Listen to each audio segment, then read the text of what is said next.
welcome to the first ever episode of the My Journey podcast presented by me, Matt Johnson. This time I'm going to be chatting to Drew Povey. I drove over to Warrington to meet him at a hotel at the beginning of January. We were trying to find a quiet corner of the cafe bar area, but it just wasn't happening for us. And Drew was fantastic. He pulled a few strings and secured us a conference room free of charge. So a big thank you to him for that, and a big thanks for being part of the podcast. I think the best thing to do now is just to get straight into it. So here it is, the first ever episode of the My Journey podcast with Drew Povey.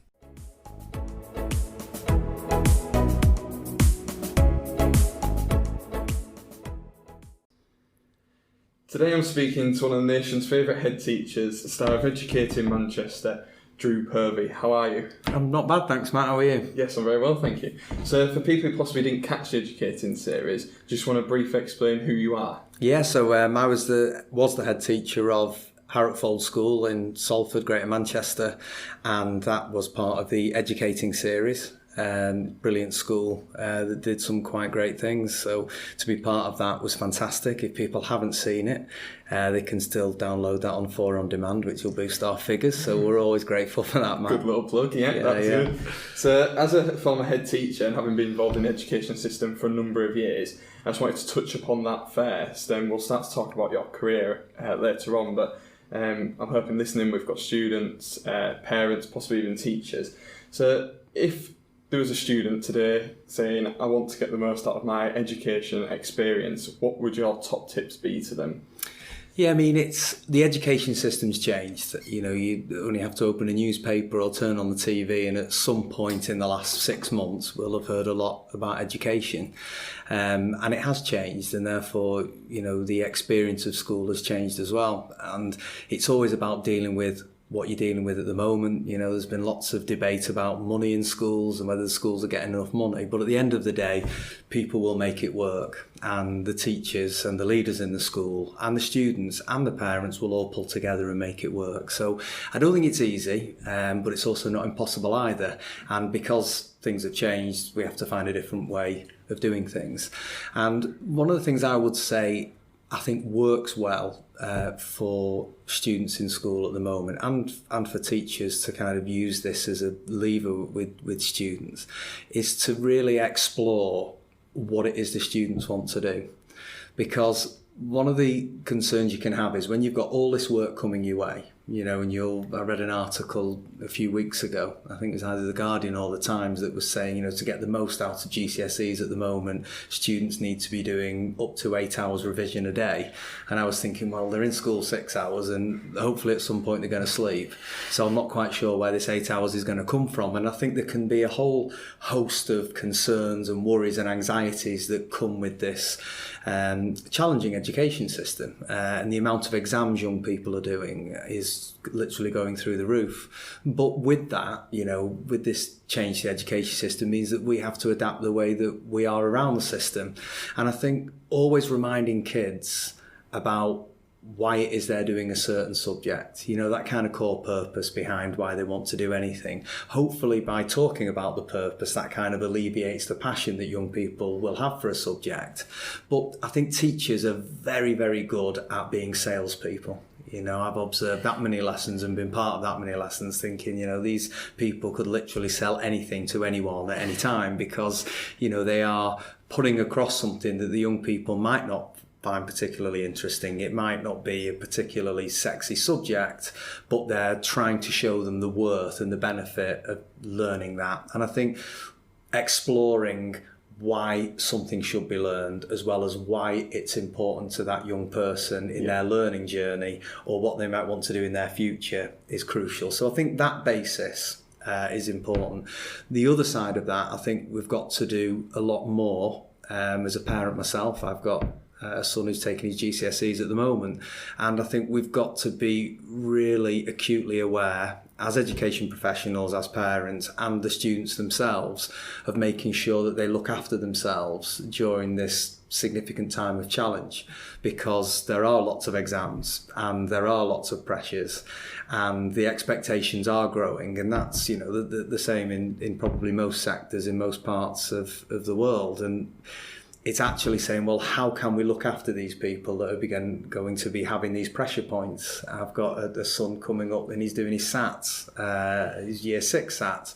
And again, it's how can we try and alleviate the pressure and give young people time to think and have fun and, be creative at the same time as having to do these significant pieces of work that are going to give them the ticket to the next stage of their life.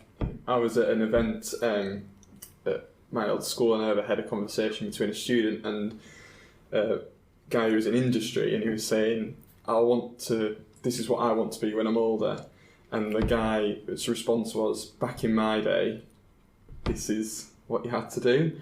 And I remember sitting there thinking, but it's not in your day anymore. There's so many different routes. Like even when I was at 6, I knew 1 or 2 people that went down the apprenticeships route and things like that. And we were just all focused on university. That's where we were going. That's what we had to do. And like you say, it's about that time outside of the classroom as well, like exploring what you want to do. I think is a huge part of it. It is, and there are so many paths now, and it's not like it was when I was coming out of school where people were saying, well, what kind of job do you want to do? And then presume that you would go into that job and stay in that job and get a pension from that job and retire from that job and live life happily ever after. That's not the way life is. There's lots of stats out there. A great video called Shift Happens, where it talks about the fact that there's not as many jobs now that have been created that the young people at school will actually be carrying out. And we've got to be saying, well, the world of work is changing rapidly. I don't think we can perhaps fix like we used to do and go, this is the path I'm going down and that is the only path that I can then go down. I think there's so many different channels, so many different options, and it's giving young people time to think and to explore those rather than the old adage, which was, well, you go to university. And there's nothing else. That's kind of moved on now, and there's lots of different ways to achieve, and I think that's a good thing too. Yeah, I was also reading an article yesterday that said that the gaming industry is now bigger than music and video combined. Is it really? And again, that's one of them things where as parents or maybe teachers will think if a child is really gifted at music, that music school is a viable option. But when I shared this article, I put out the question, will we have gaming schools? Will we have... It's a great point. Well, I mean, my lads spend all the time gaming Fortnite. I can't do them, and they'll point that out to me. But I know of the Fortnite dances. I'm au fait with those kind of things. The various games that they play, and FIFA is a big one in our house too. Coming from a house of the three lads. The gaming industry is a big part of their lives, and I'm not surprised actually. They probably listen less to music, and it's more YouTube, and it's more gaming. So how did you find school life then when you were growing up?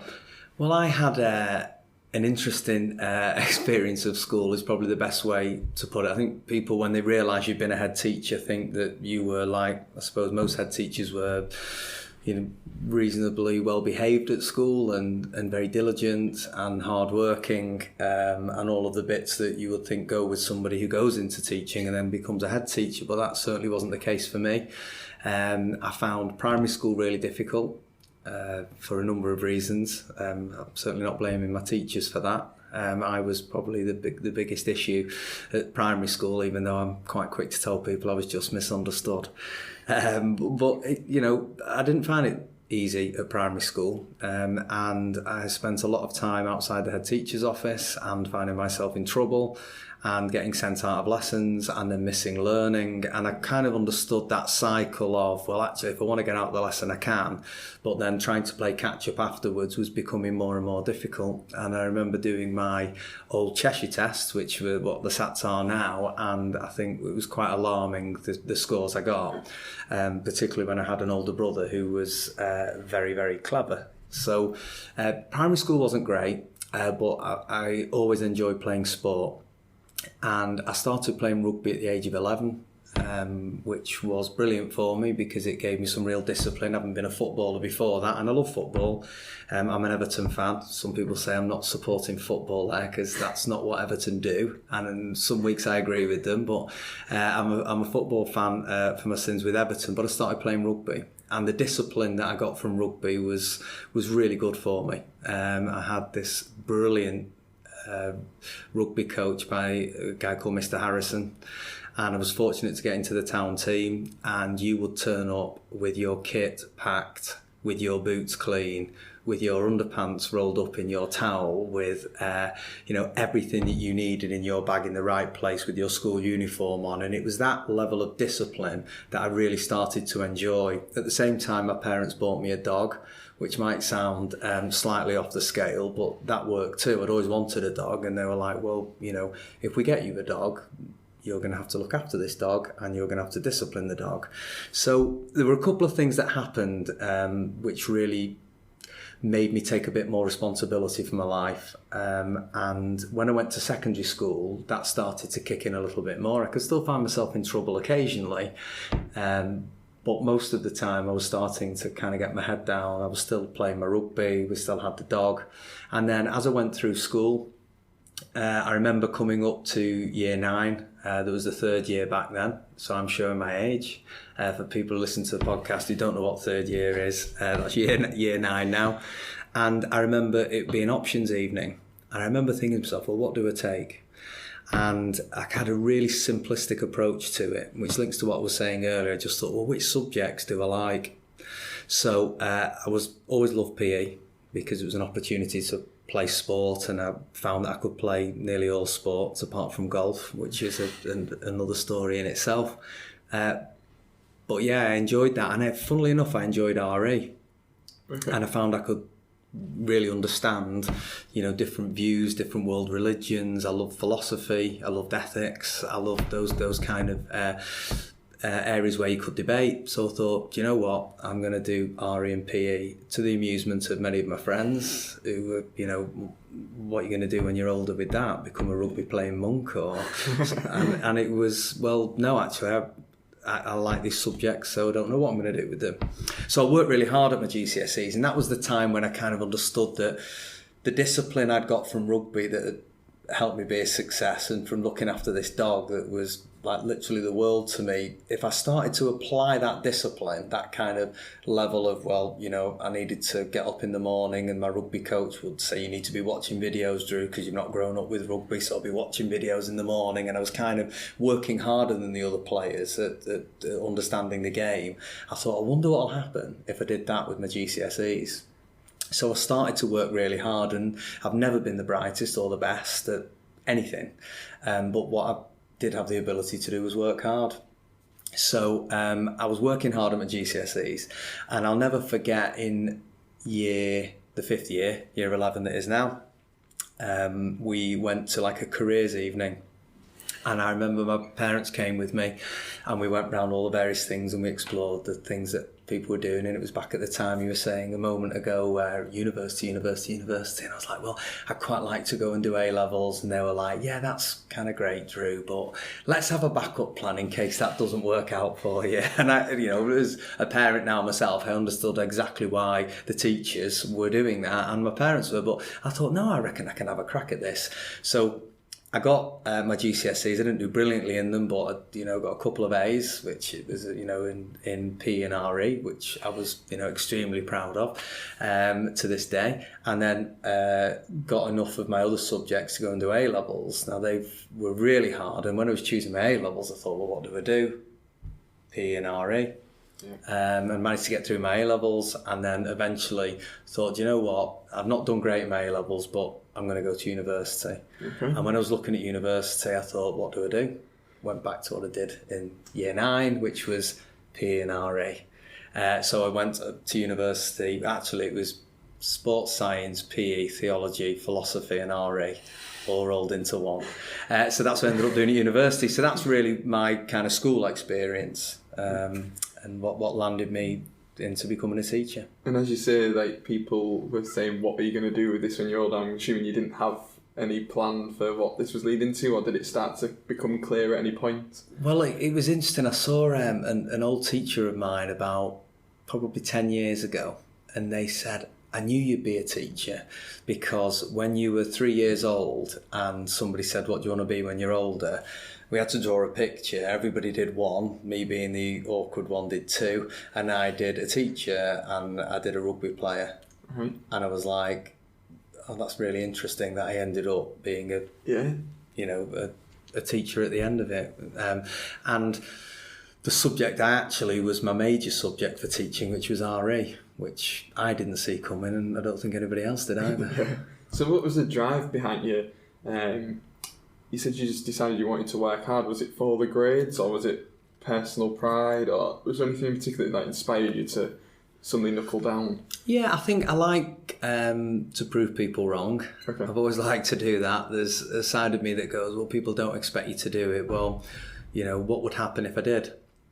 And I always, have believed that if you are willing to put the effort in, you can do it. And because I'd had success in other parts of my life, it's a bit like anything. You learn something, don't you? And you think, I wonder if that applies over there somewhere. So I kind of learned this stuff about discipline, hard work and effort, and then started to apply it elsewhere. I suppose the best example I can give you of that is, which always meant a lot to me when I heard the story, was the Hare and the Tortoise. Okay. Because you've got this, the hare that is absolutely brilliant and whiz bang, and that was never going to be me. But I remember hearing that story and thinking, well, actually, I've not got natural giftedness in maybe anything, but what I have got the ability to do is outwork other people. And then I was very interested in this, and then I heard an interview probably 8-9 years ago with Will Smith saying about, I'm going to get on a treadmill, and there might be somebody who can get on the treadmill next to me, and they might be better at whatever than me, but I will not get off that treadmill. I will outwork the other person. And I think there's a lot more to be said to that than actually people realise. And I think we almost get obsessed with the specialness of talent. I think we get excited by the mystique and the magic that someone's got something that perhaps we haven't, when what you don't see are the hundreds or thousands of hours that are lying beneath what has taken that person to what they're currently doing now. It's a bit like the iceberg we talk about, don't we? You see 10% of an iceberg. Well, I think that's success. You've got this massive amount underneath. And the real beauty of that for me, for any student or any parent talking to a student or any teacher talking to a group of kids, or for any individual in any part of their life, we can all put more effort in. We can all work harder. At any point, we can put that effort in. That's within the grasp of anyone. We're not asking someone to be Einstein. We're not asking someone to be the next Van Gogh.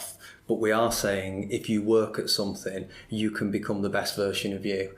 And that for me is a powerful message.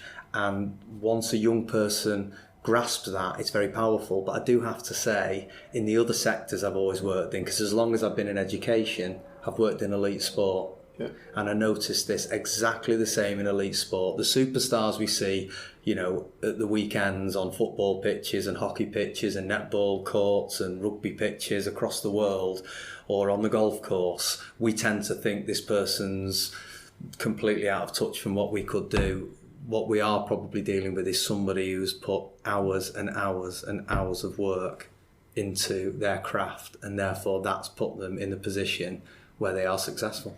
There's a thing about 10,000 hours to become a specialist at something, and I think it goes back to what you were saying earlier about finding out what the child's interested in and making them realise why they're doing it. Like, if you're going to spend 10,000 hours doing a particular activity, you've got to be interested in it. You have, yeah. And I think, that research originally comes from a guy called Anders Ericsson, and then it's been written about, popularised by Malcolm Gladwell. In the book Outliers, and Matthew Syed wrote about it in Bounce as well. Some people are trying to argue against the 10,000 hour rule, but I think the basic common sense idea behind it is, if you're willing to put the work in, you will get the outcomes, because you will see the fruits of your labour. Doug Lemov wrote a really good book actually called Practice Perfect, and the one bit that people forget to talk about in the 10,000 hour rule is it has to be what he calls deliberate practice, or you have to practice it in the right way.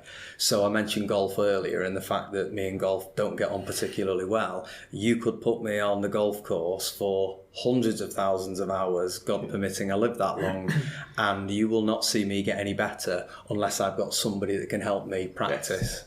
In the right way. So I think you've got to have the support. Kids can't lock themselves in a room and just pick up a textbook and read and read and read. They have to be given the guidance, and they have to have the right support to put those that hard effort, that hard work has to go into a deliberate practice framework. If it does, amazing things can happen. How did you find your time at university then? Well, I was probably, again, a bit of an outlier at university, to nick the phrase of Malcolm Gladwell. I was never the brightest, and at this point in my life now, I had absolutely locked in on the idea of, I can outwork you. I'm not going to be as clever as you, I won't be as good at you at most things, but I can outwork you, and I will do potentially what you won't. Therefore, I can stay at university, because I think people were surprised I went to uni.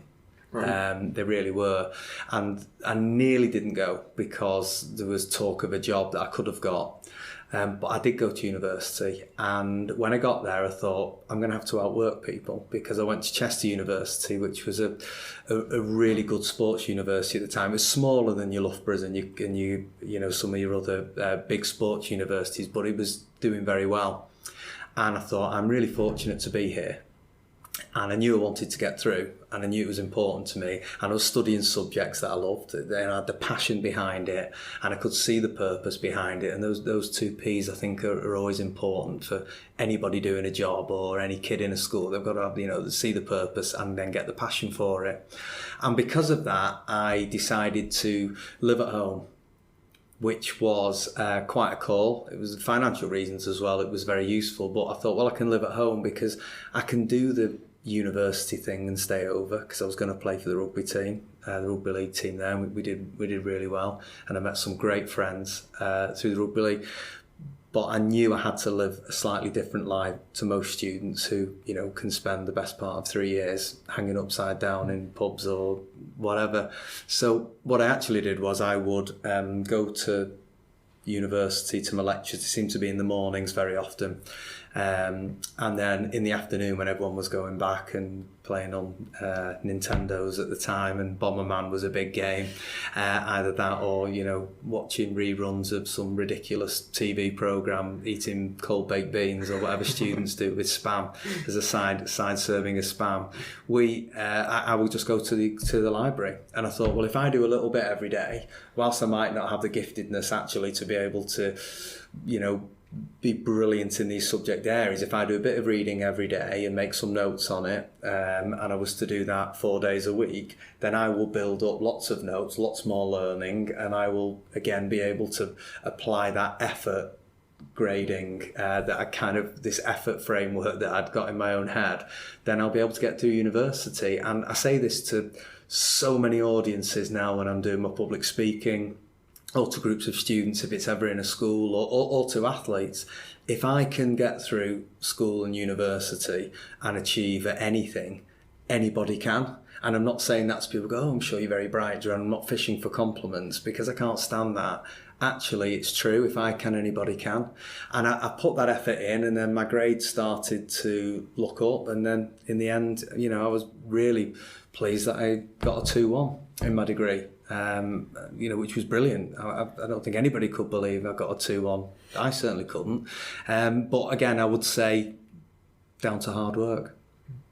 And then you went into a teacher training programme. Was that something you were thinking about towards the end of university, or did it just happen? Well, I had, but it was in the year when they weren't going to fund teacher training. Right. And I thought, I can't take any more debt on at this point. Then they funded it last minute. So I thought, well, it'd be great. I'm working in sport. I was working at Warrington Wolves at the time, doing some coaching there. I thought, I'll apply to be a PE teacher. Perfect. Applied, and they were like, Drew, we'd love to take you on. You've done your degree here with us, but there's no spaces.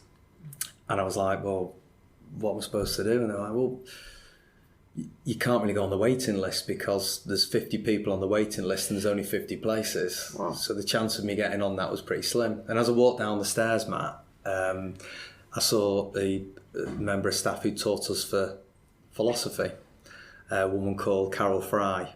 And she just said, what are you doing at the education section, Drew? I said, I've just applied to PE teaching, but it's full. And she said, well, have you thought of doing RE? And I thought, how do I say this in a nice way? A facetious comment like, I don't own a tambourine, or I don't wear socks under flip-flops, or something along those lines. I just went, probably not really for me, that. she said, well, if you change your mind, give me a ring. I remember going home and I talked to my parents about it and a couple of mates, and they were like, why not? You like the subject. You imagine, a young lad teaching RE. And in the end I thought, well, actually, why not?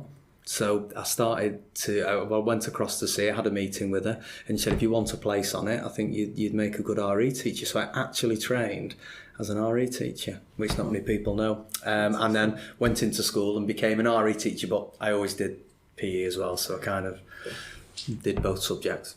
And how did you get into the behaviour management side of school? Well, I was always interested in behaviours anyway, because I'd been naughty at school, and I knew that it wasn't because I wanted to be naughty. It was because I didn't perhaps always given the right climate to do well. And again, I joke about being misunderstood, but I think sometimes boisterous young lads can get misunderstood, as lots of different kids in schools with different, behaviours that they exhibit can. And I always thought there's a reason why everyone does everything. I've always had a philosophy in my head that I don't think anybody comes into school and goes, I really want to be bad. And I know some teachers will go, I've got a couple of examples in my school that would probably look like they do, but I don't think any of them do. And you'll always find that student will behave for a couple of teachers. So it's finding out why that is. Yeah. Now, it might be the subject, more likely to be the teacher, but I think there's always, again, that underlying reason why. But I also was interested in seeing it in sport as well, because I was seeing some athletes that weren't playing very well one season, had come back the next season, clean their act up, maybe get their act together off the pitch or maybe on the pitch, but whatever, they started to perform. And I started to see, I was quite interested because I did some sports psychology. That would really got me interested into actually this is about how we look at people's minds and our approaches towards certain things and about actually people's beliefs, because my own upbringing taught me that I didn't have the beliefs lower down, even though I had a very supportive family. A lot of people would not have believed that I could have done those things, but actually you can change that belief system and you can act in a certain way that delivers the results that people would desire to get as an outcome. So I found that quite interesting, the whole psychology behind behaviour, but not just behaviours in school, even though that was where I was based. I was seeing those key behaviours in sport as well, and how those behaviours can shift, and then how you could get two lads in a classroom that would be a nightmare together, separate them out and they're fine. Yeah. When you get two players that wouldn't do well in a team together, but separate them out and they do well. So I think it was all the psychology behind why people do or don't I found interesting. So it was actually the behaviour management side of your role that led you to moving to Harrop Fold. Was it your brother that kept contacting you? Yes. Because he was already there about how good research. Yeah, have you read the book Educating Drew? I haven't. This is all from the Tim Lovejoy podcast. You can buy that as well, Matt. Yeah. As well as watching 4 on demand, there's homework for listeners that they could go buy the Educating Drew book. So we did that book as a fundraiser for the school. But yeah, that kind of journal is exactly what happened. And it was, Ross was having a really tough time at the school. He went over there, he was being paid to train to be a teacher, so he thought all his Christmases had come at once, and he thought this has got to be too good to be true.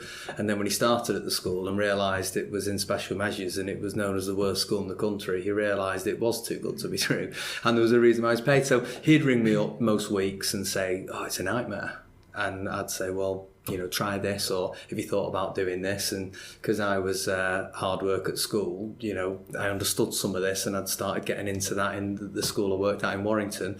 And then eventually I went over to see Ross at the school, and then met the head teacher, and he was like, there's a job to be done here, do you fancy it? And I've never been interested in money or chasing positions or status or any other bits that go with it, but the job interested me because I was thinking, well, these kids don't come here to be naughty. These kids don't want to come to the worst school in the country.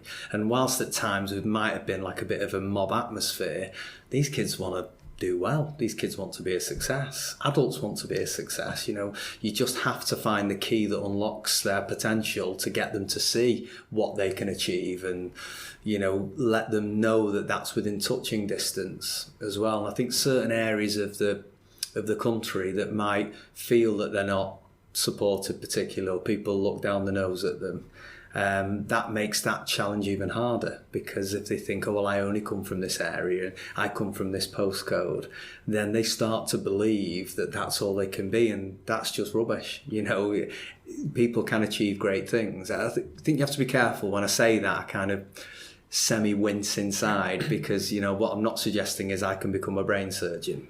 That's not happening, and it would be a very bad idea if I did. But what I am suggesting is that people can achieve probably much higher levels than they currently are doing, and very often we beat ourselves before we begin. And very often kids, if they're in a school in special measures, that can, you know, give them real difficulties. And I also think for some people from some areas, they go, well, but what do you expect? I come from that area. And, you know, I really strongly believe that that's not the case. And I've, you know, got lots of friends and people I've met over the years that have just been truly, truly incredible people. And they've come from all walks of life, you know, so that kind of thing should not define us. But again, it goes back to the psychology. It has a knock-on impact in that belief system that people hold. And I think it's the belief system, the mindset that Dr. Carol Dweck talks about, that we've got to really look into. What was it that was inspiring you along the road while you were there? Was it the kids, or is it is it an individual that you're looking at thinking this is the person I want to see change? Or yeah, I mean, it was the probably the biggest kicker I get from anything, which is the world I live in now, which is the world of leadership development. You know, it's seeing people achieve, and I get very, very excited when I see, you know, those penny drop moments. That's why I got into coaching when I was 15 years old, because I'd love to see a team that people would write off. And then I was given this team once, I won't say who it is in case any of the people that were in that team are listening, but everybody wrote them off and said they were absolute no-hopers. They weren't going to win a game. And we ended up winning the Lancashire Cup. Some of them will know who that is now, because they'll be listening going, geez, we were in that team. But people wrote them off before the season. But I was like, no, we can do something here. If we believe enough and we work hard enough, we can do something. And then I took that into teaching, and then I took that in. And I think when I see people doing well and overcoming adversity and really taking on a challenge and pushing themselves, I find that inspirational. And that's why I'm keen to learn about it. I'm keen to work with teams and observe them. So I've been really fortunate to have been inside England Rugby Union and Wales Rugby Union, and you know, see elite sport in a number of different fields, met world champions, met, you know, some of the biggest and best athletes in the world, great business leaders. I read about this. I'm part of teams, you know, business teams that are doing great things at the moment in different economies. I think, you know, seeing success and observing success not just fascinates me, I'd say that I find that inspirational, and trying to understand how that person has done that. And 9 times out of 10, those people are, even though they do extraordinary things, they're just ordinary people.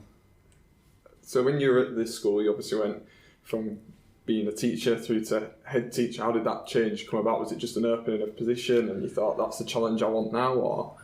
Yeah, I mean, I never wanted to be a head teacher. Okay. I've been quite honest about that. I did it because I loved Harrop Fold, and I did it because I think a lot of people thought nobody would want to do that job. So I did put my hand up to do it, you know, but I was offered the job, actually offered it, and, you know, I was very clear on what grounds I'd take the job. And I'll never forget the meeting where I was offered the job, because they said, so do you want the job? And I said, well, let me just say before I accept the job that the kind of head teacher I'll be, because I will do the best thing for these kids in this community. So I suppose rather than you offering me the job, I've got to say to you, do you really want someone like me to do this job? Because, you know, I'm not a political animal and I will make mistakes and I'm no great shakes at any point. But what I will do is I will work my damnedest. I'll work every hour God sends to give these kids in this community the very best. If that's what we sign up on, let's do it. If not, I won't be remotely offended. You'll find someone better than me. And I've always maintained this too, which people think is a fishing for compliments comment. I wasn't a good head teacher. I wasn't, you know, there's so many fantastic head teachers out there that, you know, that did things so much better than I did in terms of that. What I do think I was, good for Harrop. But I was never going to be a great head teacher. But I think I was the right person to run Harrop at the time. And if someone's listening and they're like, I want to be a head teacher, what do you think the key things are that they need to be aware of that's the difference between being a teacher or a member of the senior leadership team and being the head teacher? Like, what's the difference? Anybody that wants to be head needs to get some kind of psychological evaluation, okay. Matt, pretty damn quickly. No, but there's so many brilliant parts about the job. But I think, like anything, you've got to understand what it is. So I've had this conversation with countless adults now in the leadership world, students back in school, athletes. When people are talking about what they want to do, I say you've got to go through a 3-level filter. Level number 1 is, do you like doing it?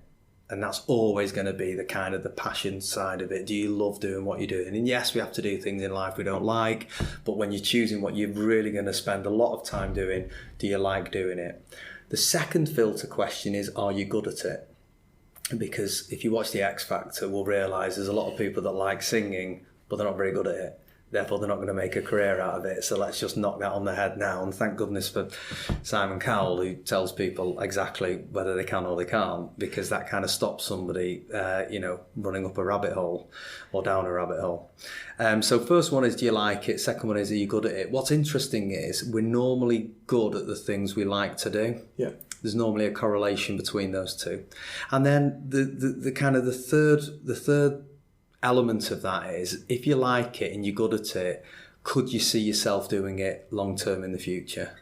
And if you go through those 3 levels, I think it's a good kind of mechanism to filter through to get to what you should be doing GCSEs. Now, I didn't go through that exact system when I was choosing PE and RE, but they'd have got through that system. Do I like them? Yeah. Am I good at them? Actually, I am. Could I see myself doing them in the future? Don't know exactly what in way, but if I could be connected to that. And what's interesting now, the job I've got now is all about, working on performance, which is very much sports-based.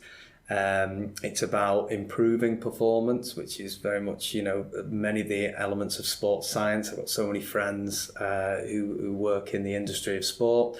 But at the same time, I'm thinking a lot and being philosophical about what leadership is and what leadership isn't and how we improve leadership. So it's kind of like, even though I didn't ever think that leadership development work would be connected to PE and RE, actually, they're inextricably linked. So it would have got through the filters of, yes, I like it. Yes, I feel I can do it. I'm good at it. And thirdly, I actually think it's something I could spend the rest of my life doing. Those 3 filters are important, I think. As you've said, you've been involved in elite sport and leadership throughout your career. I believe you did part-time alongside the teaching and things like that. So what kind of roles have you had within that area? Oh, I've done all kinds. I started off as a coach, and I loved coaching because that was around, the psychology, around boosting performance, around cultures, around teams, and I've always found those things fascinating. But as my job in schools increased, I had less time to do the coaching. Now, alongside that, which is slightly left field, I've always been interested in sports nutrition and supplementation. Okay. So I've always been interested in kind of like why people will take supplements and what people should be eating to get the performance levels. It was something I picked up at university. So I couldn't do the amount of coaching, but people were saying, well, actually, why don't you do some nutrition and supplement stuff, which you know about? And that got me into, some really big teams as well, because I understood it, because supplements were quite new 10 years ago, 12 years ago. People didn't know what they could take or couldn't take or what the hell this stuff did. They were just like, let's take it because so-and-so takes it. And I was like, well, do you know what's in it? Do you know what it does? So I was kind of interested in that. And I did that for probably about 5 or 6 years and did some work over at Toulon in the south of France on that. And again, something with England and some other teams as well. But then it kind of moved over because I was talking to the coaches as I was doing, because they knew me as a coach and then they knew me as doing the supplements and nutrition.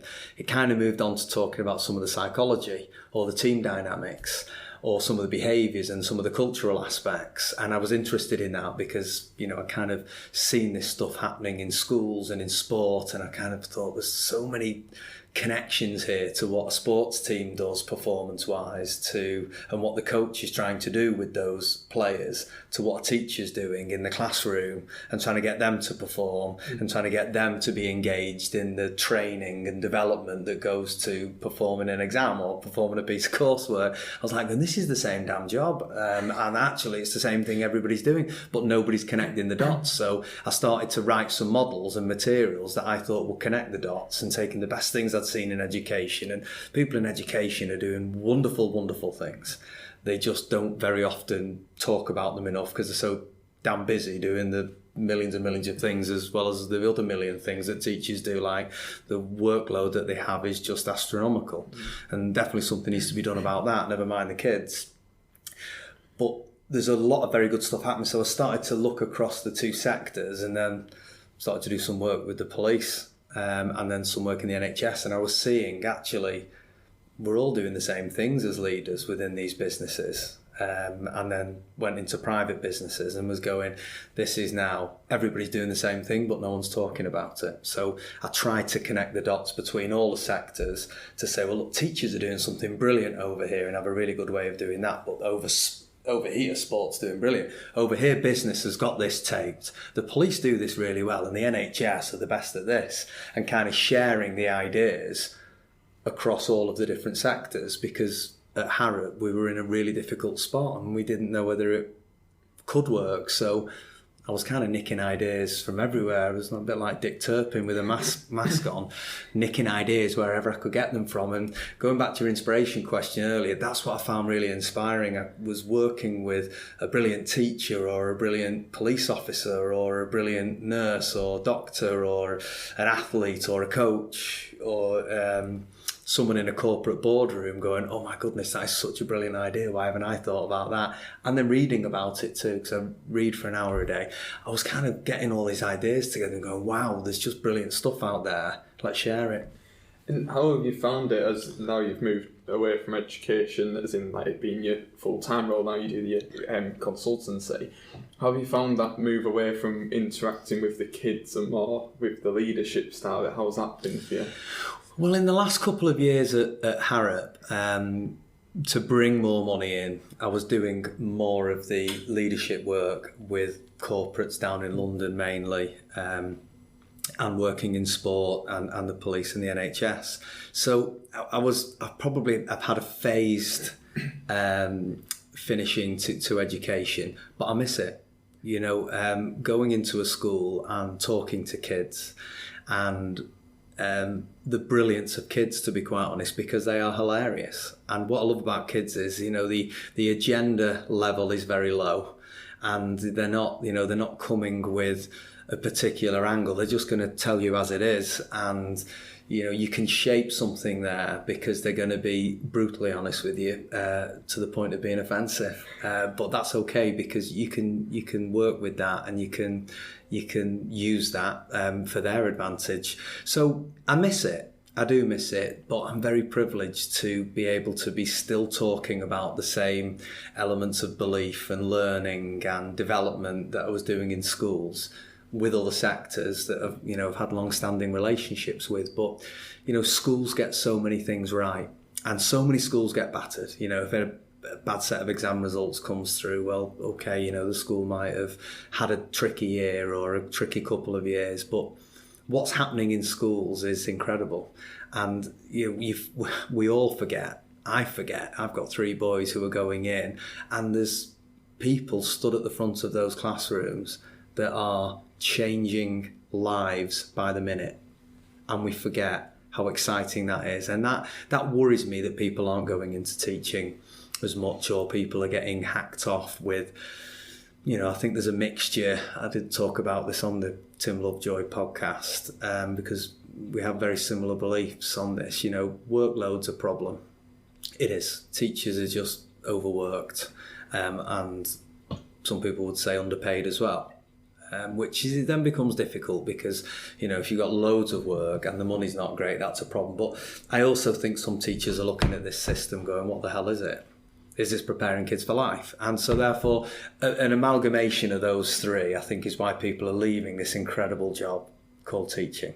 Obviously, I've left for quite different reasons, but it's a great job, and I'll always be connected to schools in some way, as long as schools think I'm adding value. You know, I wouldn't be there as a Klingon, just because they can't get rid of me. I'd want to be there to be adding value. And, you know, I'm still working with a number of school leaders and a number of education organisations wanting to impact on young people's lives. And, you know, that's a really exciting place to be.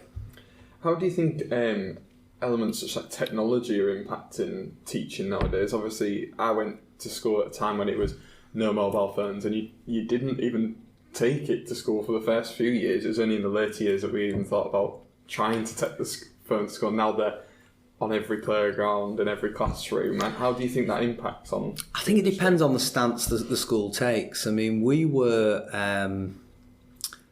quite heavily criticised on a number of platforms for allowing our kids to have mobile phones in school. And now some schools allow them, some schools don't. They just go, they have no place in a school setting. My only worry about that would be, and I'm, you know, not a head teacher anymore, so this is just now a personal view. It's a professional view from when I was a head teacher as well, but it's my personal view now. You know, how are kids going to learn how to use a mobile phone responsibly? Because we're all going to use them in our jobs. That's a fact. I can't think of a job where they're not going to be using mobile technology. Everybody is. So they have to learn to use it responsibly. And I think schools are very well placed to teach the kids how to use them responsibly. As a parent, I do not understand half the things. Now I'm not in education that, you know, my 15-year-old son will have on his phone. Some of the apps he's got on it, I don't understand it. I only came across Sahara. Are you familiar with Sahara? No, well, I'm au fait with it marginally.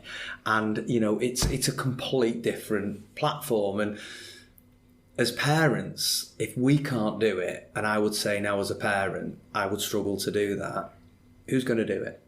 Are they going to teach it themselves? Maybe. Are we going to wait till they go to work and have disasters at work when they're texting their mates when they know they shouldn't? You know, I'm not sure where that comes from. Now, some people will slate me and say, what about the well-being of the kids? They're constantly connected. I get that. But again, I think that is a job that we can do in schools very well, to say to them, there's a time when you don't need your mobile. We don't need to be checking our mobile every 30 seconds or something, or 20 seconds. People are checking it these days, or whatever the stats were in a recent study. I think a school can do that, and I think can do it well. But if a school chooses not to, you know, I would never say, well, just because I think it's a good idea, that should become policy. I think that's where we've fallen foul in education in this country in the past. Just because one person thinks it's a good idea doesn't mean that everybody should follow suit. I think there needs to be much more autonomy given to schools, and I was glad we had the autonomy to say, you know, you can have your mobile phone, but, you know, a bit like abuse it and lose it system. Yeah. If you're messing about on your mobile phone and you're playing, what's that game with the jelly beans on it? Candy Crush. Yeah. If you're playing Candy Crush in the middle of your maths lesson, you're going to lose your mobile. Yeah. I think as well, if people want to go and listen to the Dear Lovejoy podcast with yourself on it, was quite telling at one point when you were saying about if you're going to accept the Channel 4 series coming in, and people were concerned about putting the kids on TV, and some of the kids were saying to you, look, we're on YouTube every night, we're putting ourselves up on there. There's apps like TikTok that parents probably aren't even aware of, and Never kids heard have of got... it. That's just a clock in my world. Well, they've got like hundreds of thousands of followers, and they're just putting out videos of themselves. Oh yeah, and, well, we've got a lad. Yeah. There is a lad. I mean, just be careful. It sounds like he's not with us anymore. There's a lad at the school who will have over 2 million viewers. Yeah. On YouTube. Well, you know, there's not many TV programmes now with the way that most things are on demand that will be raising that many people watching a programme at certain times of the day. So, you know, there is a very, very different way that young people approach media than I certainly had growing up. And I think it's literally changing by the day. And therefore, I think that it's a good thing to be celebrating the right thing, because I also get a bit fed up on behalf of young people, and I've said this in a number of forums. One of them was a big speech at the Princess Trust, actually, because I was saying, look, young people don't half get absolutely battered. You know, the hoodie culture, they're all in gangs, sex, drugs, rock and roll at the weekend. And actually, 9 out of 10 of them aren't doing any of that. 9 out of 10 of them are really decent people, young people that are doing the right things all the time. And we did a social norming experiment in my second year of headship with a really brilliant company called Social Sense, who were based over in Manchester. And people thought all our kids were smoking. So we said, okay, we're going to do a whole kind of audit of our year 9 cohort. And we did it. And, you know, 9 out of 10, over 9 out of 10 of our kids in year 9 weren't smoking. So we then got these big banners made up with this company, with our Harrop Fold students on, got it all signed off, safeguard and all the other good bits and pieces. But put these posters up all around Walkden, and people who live in the area will notice that. And basically it said 9 out of 10 kids at Harrop Fold don't smoke. Because they don't. But we're constantly kind of having a go at young people all the time. And I think the vast majority of young people are really decent, honest, fantastic kids, and we don't celebrate that enough. We just hear the negative stories, or this kid's done this, or this kid's done that. And I think the one benefit of programs like Educating, it gives you a deep dive into education. It allows you to see that teachers are heroes, and they damn well are. I think it's absolutely fantastic for people to see what kids go through in today's world, because, you know, school for me was a breeze compared to what a lot of kids have to do in terms of the whole, you know, social media culture. You know, life's hard for kids, and I think it's good for us to see behind the eyes of actually what's happening in a school and a community. I like the idea of it. I think it's good to educate people rather than people going, you know, these kids these days, you know, they don't behave themselves. It wasn't like that when I was a kid, and all that those kind of comments that go with it. I don't think it's fair on them. Brilliant. So we've got 4 final questions that we'll be asking everyone across the podcast. So the first one is, who or what has been your biggest inspiration throughout your career? I know we've touched on it quite a bit. Yeah, I would say seeing people do well and trying to learn, observe them, learn, ask them questions if I get the opportunity. And I think studying success, I would probably say, is my biggest one. There's been so many really important mentors and coaches in my life, and I've had great family members around me. But I would say all of that alongside learning and observing what success actually is. And it was probably in my early 30s, I really kind of went, actually, I think I know what success is. And it's different for everybody, and you can learn the codes, or what the Americans refer to as the secret sauce of success. You know, everybody will have their own way of doing it, and learning how different people have done things I find inspiring. And then if I can help somebody with some of those ideas be successful, well, that's kind of like, you know, all my Christmases come at once. It is, yeah, it's fantastic seeing somebody succeed. And I get the same buzz as I did in my first year of coaching, as I did in my first year of teaching, as I do when I work with, you know, whoever I'm working with, whether it be elite sport or a business now. I love seeing them succeed. So the next question is, how much do you feel your personal brand has played a role in your career? So that's like, how much has you being you influenced your career? Yeah, I really believe in personal brands, and I know when you asked me that question, I was thinking that's a brilliant question, because most people don't touch it. Everybody is their own brand, whether we like it or not. Okay. And a really good book called Brand You, I don't know if you've read that. It's an American book. It's really good because everybody has got themselves, and I think if you can see yourself as a brand in itself and how you market yourself. When I read that book, I was thinking I could have really done reading this when I was 20 as opposed to 40, but I thought it was brilliant. And I think there's too many people trying to be somebody else, or trying to mirror somebody else, or trying to act like somebody else, and all you're ever going to be is a poorer version of somebody else. So, really good book called, I think it's called Purple Cow by Seth Godin. Says, have you read that? I've read a lot of Seth's stuff, yeah. So he's brilliant, Seth, yeah. But he basically says you can't become remarkable by following someone else's remarkable. You know, once someone else has done it, they've done it, that's theirs. But actually, it's a really bad idea. You know, you've got to be yourself. And was it Oscar Wilde that said, "Be yourself because everybody else is taken"? Right. Yeah. I might have misquoted him there, so don't be getting in touch with me on social media calling me a buffoon. I think I might have got that one wrong, but it's somebody made that quote, and I believe that is true. And when you've worked out about being yourself, then you've got to work at being your best self. Now, this is as relevant to a student in a school as an athlete on a sports field, to an exec in a corporate, to a police officer in the force, to a doctor or nurse in the NHS, anywhere where I've worked.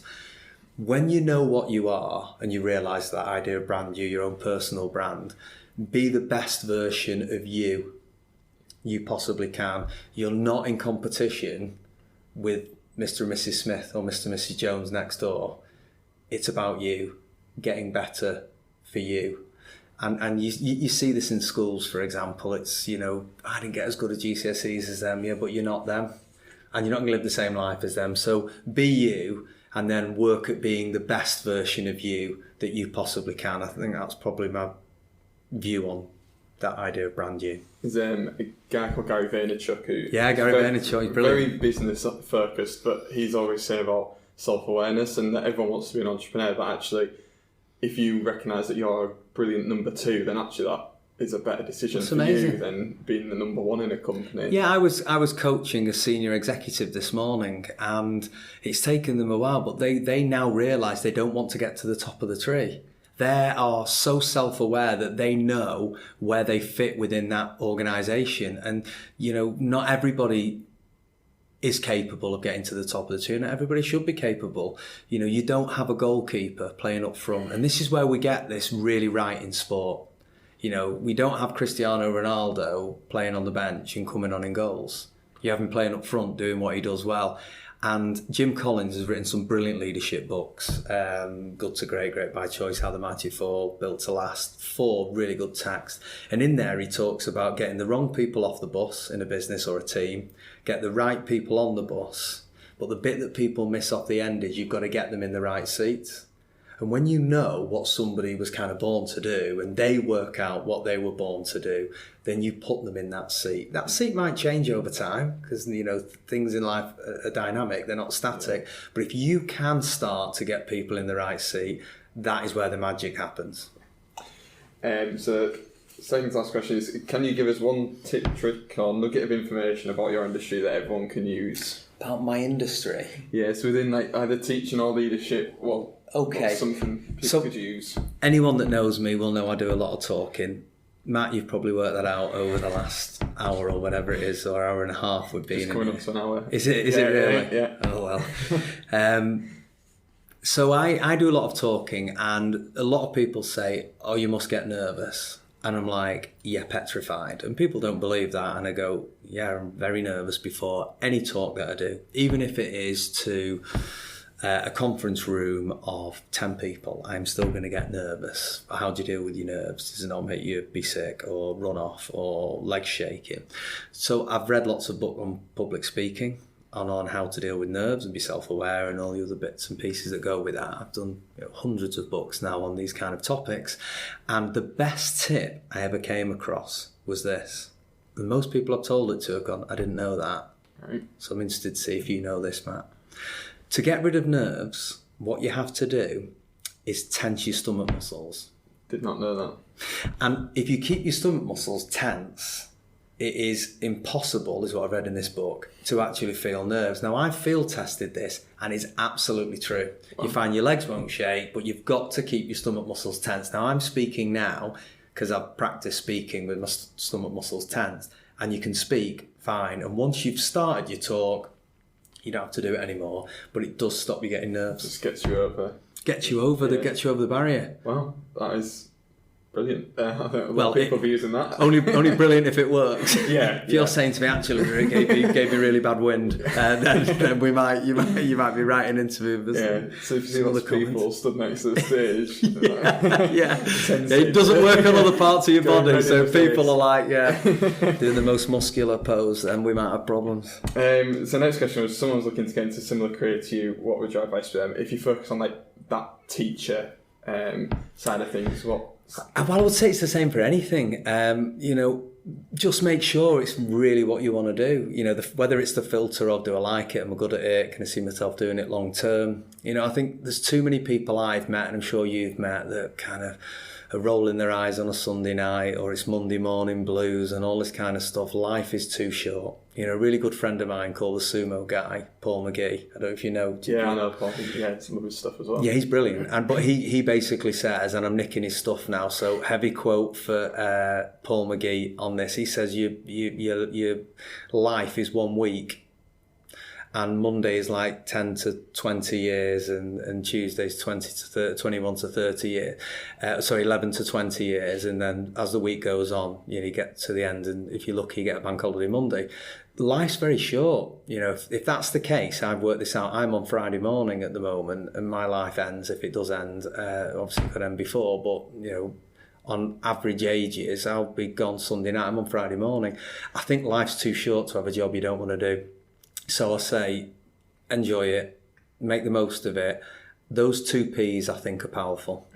I would say, really know the purpose behind what you want to do, because I think there's real power in purpose. If you feel you're there for the right reasons and you believe in what you're doing, then that is critical. And you've got to have a passion for it. If you're not interested in what you're doing at all, you could find a job that you were. And that might mean retraining. It might mean having to do some hard yards somewhere. It might mean being a bit uncomfortable for a while. But you get one life and you've got to make the most of it. And I think everybody has great qualities that they can bring to the world and could bring to an area of work. Or even if it's not an area of work, an area of interest or a hobby, they just need to find out what it is. And I think passion and purpose can be good guiders to help you do that. In terms of teaching, just quickly, are there routes into teaching that don't involve university, or is it? Yeah, there's loads now. There's one called QTLS, which can allow people to become qualified teachers with experience. So there are different routes now in which you can go in. It's worth exploring them all. And for some people, they don't want to become a qualified teacher. They're quite happy to be unqualified, or some want to be a teaching assistant. I started my career as a teaching assistant and loved that role. It was like a brilliant job. Everybody's different, and there's so many different jobs in schools.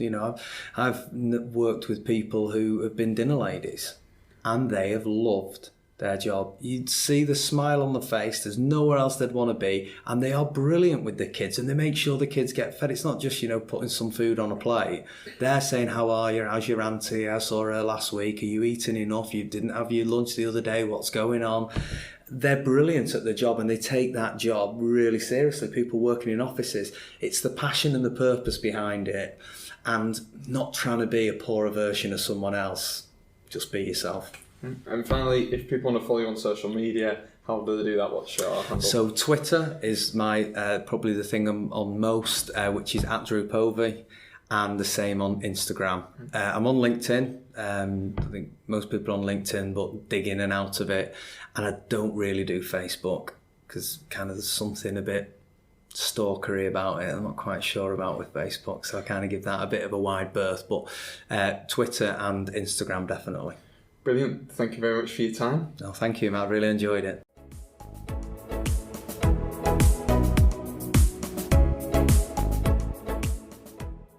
So that's the first ever episode of the My Journey podcast. I do hope you've enjoyed it. If you did, it'd be great if you could leave a review, subscribe, or even if you just share it with a friend, that would be fantastic. To keep up to date with everything I'm doing and the podcast, then follow me on social. That's @TheMJSocial, and I'm on Facebook, Twitter, and Instagram. Until next time, thanks for listening.